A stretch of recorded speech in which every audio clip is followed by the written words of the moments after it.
Good morning everyone, and welcome to the first episode of Ani-Mabi, what I hope to be a bi-weekly anime theory show. To kick off this series, I want to talk about one of the topics that comes up most between my friends and I, and that's Monkey D. Luffy. More specifically, the New World Monkey D. Luffy. In this video, I'll discuss my theories behind Luffy's future gear stages and what I believe his awakening ability will be. Before I go any further, I'd like to make it clear that from this point on, it's a spoiler zone. If you are not caught up to date with the current releases, I would suggest pausing this video, binge watching the series, and then coming back. With that out of the way, let's begin.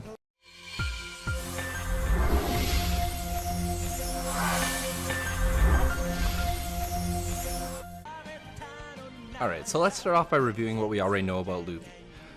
To begin, we have a basic Luffy, or Gear 1.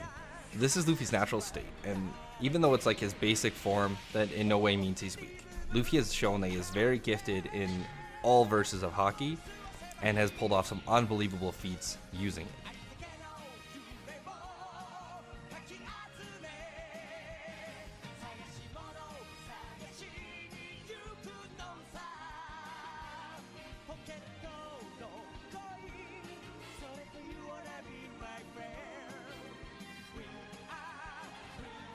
Next we have Gear 2. Using his body like a pump, Luffy's able to pump oxygen and nutrients through all of his limbs, giving him what the show refers to as a doping effect.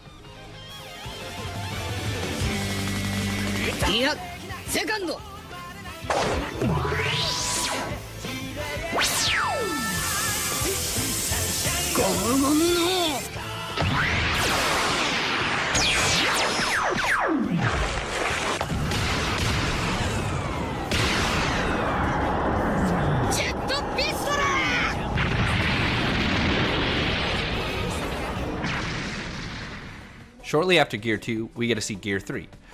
Piercing his thumb with his teeth, he's able to blow an enormous amount of air into himself. Once inside, he's able to displace this air to various limbs that he wishes to enlarge. The science isn't really there, considering he gets more mass in these limbs, and just adding a bunch of air wouldn't really do that.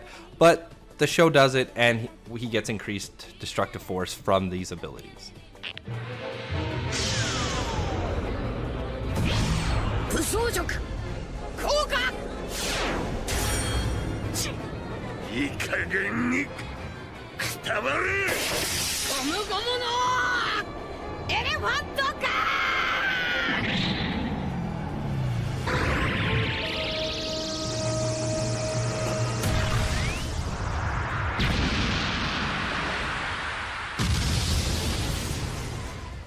And most recently, during his fight with Doflamingo, we had a chance to see his newest form, Gear 4, or Bounce Man.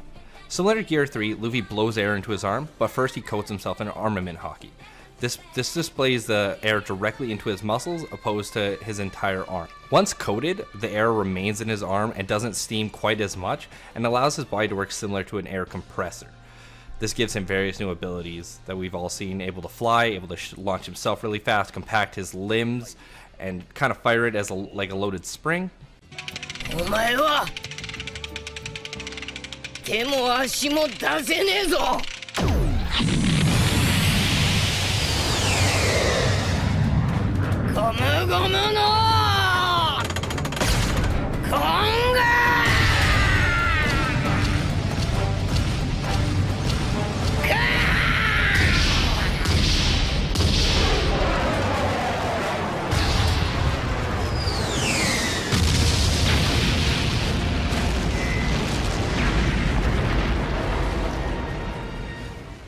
Alright, now let's get started on where I think Luffy will be going.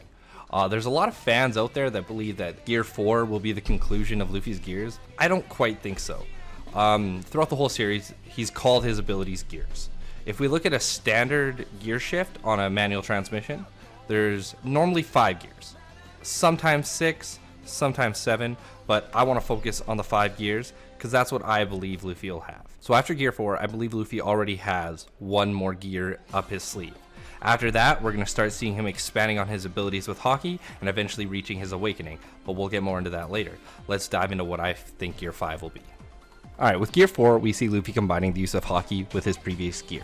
Gear 4 uses the combination of Gear 3 with Armament Haki. I think that's also going to be the basis for Gear 5. Although instead of Gear 3, I think he's going to be using Gear 2. When he activates the pumps in his arms or legs, or even all 4 limbs, he will then use Armament Haki, freezing the pumps in his legs, being able to constantly pump himself throughout the entire fight rather than one large boost at the beginning. With these pumps constantly going off, they'd be able to consistently compress air into his body, being able to release the compacted punches and kicks that we've seen from Gear 4, but in a smaller limb and much quicker.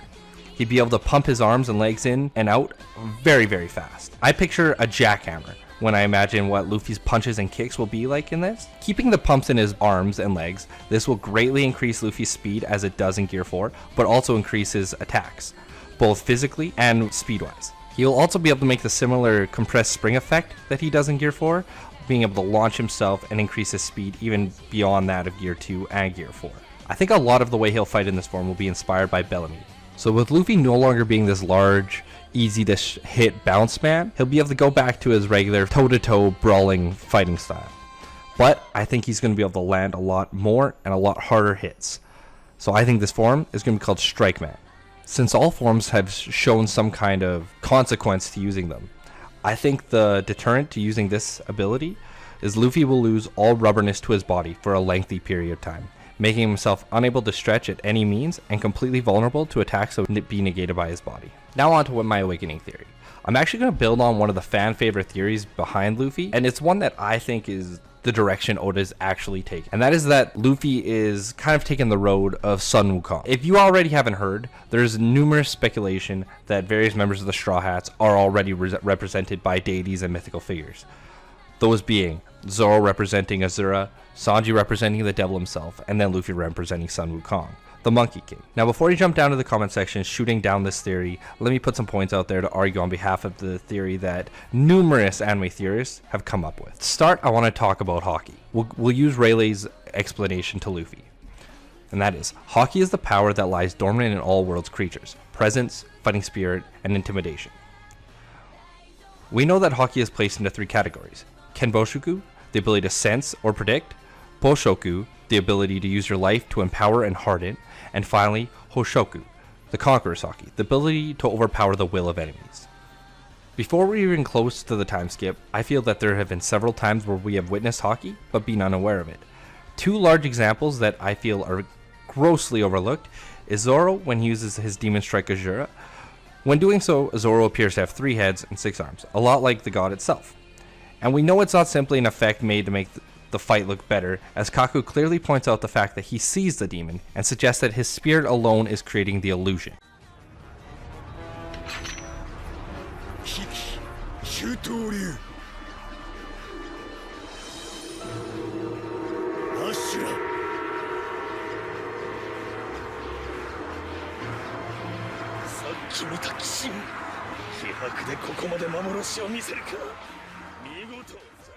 Next is Sanji.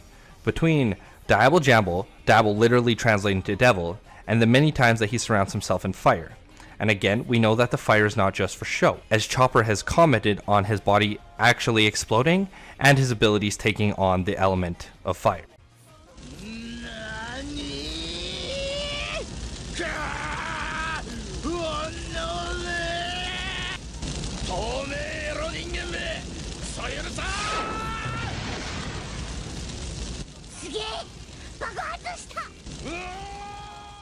I think both of these examples are of Bushoku Haki, being used in a semi-uncontrolled fashion, their fighting spirit taking a physical, uncontrolled form. Now with Luffy, there are so many connections between him and Son Wukong. Monkey D. Luffy being the Pirate King, Son Wukong being the Monkey King. They both have very similar designs in terms of their body size and fighting style. Luffy has quite a few monkey features already, and they become even more prominent during Gear 4 when his chest takes on the features of many ways that Sun Wukong is depicted in his art. Sun Wukong vowed to become the king and overthrow the gods. Luffy vowed to become king and essentially declared war when he shot down the flag and when he punched one of the celestial dragons, the heavenly dragon folk, people who consider themselves above human. And one of the strongest connections is from Oda himself. When he created Luffy, he was greatly inspired by Goku.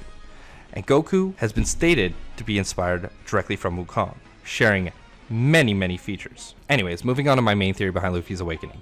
I've seen so many theories that believe Luffy will turn the land and all of his surroundings in rubber, a lot like Doflamingo does with the strings in the streets and buildings.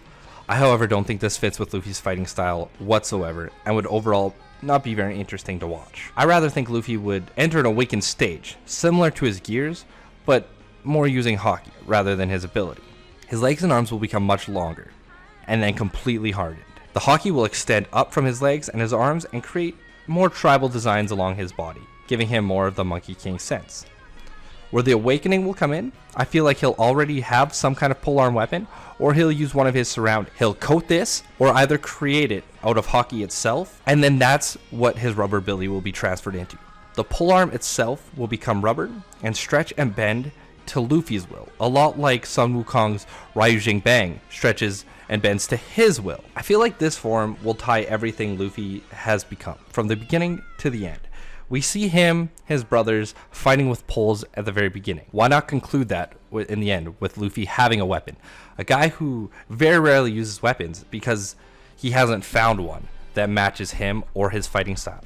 A lot like Sun Wukong until he finds his weapon. I've read a few theories that are very similar to this one, but saying that he'll make a pole out of his hand, he'll stretch his pinky and his thumb. That could be the case and then harden them, but I think that would look rather ridiculous. I think it's much more likely that he'll either create a physical form of Haki or use something from the area. I also think that it's the weapon that I could finally see Luffy using, and I could finally see the Pirate King wielding. Well, it worked for the Monkey King, didn't it? Anyways, that's my brief theory. I would love to know what you think, and I would love to even hear your theories. In celebration of the first episode of Ani-Mabi, I would like to have a few giveaways. The time frame for these giveaways will go infinitely. For every milestone we reach, I will have another giveaway. So it doesn't have to happen right away. If this video reaches 1,000 views, I will give and send one subscriber a new World Luffy figurine. If we reach 10,000 views, I will send a Luffy Gear 4 figurine as well to another subscriber. And if we reach our stretch goal of 100,000 views, I will send an amazing 14-inch Firehawk Luffy statue. To enter, all you have to do is subscribe, like the video, and as we hit each milestone, I will draw a new name and make an announcement video. Thanks for watching. Can't wait to see you in the next theory.